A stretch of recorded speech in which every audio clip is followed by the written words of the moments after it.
বাংলাদেশ স্বাধীন সার্বভৌম দেশ। বাংলাদেশ সমতার ভিত্তিতে সকলের সাথে বন্ধুত্ব করতে চায়, কিন্তু কোনো শর্ত দিয়ে বন্ধুত্ব হয় না।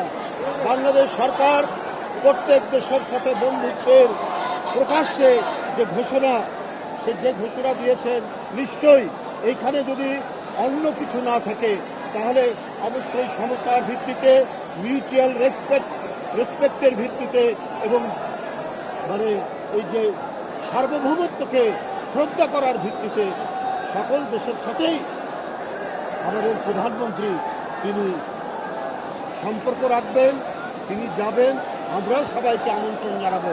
কিন্তু ভিতরে যদি কোনো শর্ত থাকে তাহলে সেই শর্ত দিয়ে কখনো বন্ধুত্ব হয় না। বন্ধুত্ব হবে আমরা প্রত্যেকের স্বাধীনতা এবং সার্বভৌমত্বে বিশ্বাস করব, প্রত্যেকের সার্বভৌমত্বকে সম্মান করব। আজকে বাংলাদেশ শেখ হাসিনার আমলে এই দক্ষিণ এশিয়ার মধ্যে বেকারত্বের হার বেশি ছিল বাংলাদেশে। কোথায় ঘরে ঘরে চাকরি, কোথায় বিনামূল্যে সার।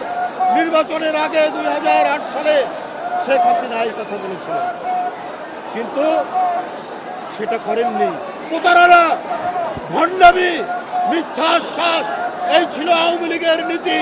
এটাই আওয়ামী লীগের কালচার। বিএনপির কালচার অঙ্গীকার রক্ষা করা, বিএনপির সংস্কৃতি ওয়াদা রক্ষা করা, সেই কাজ এখন চলছে।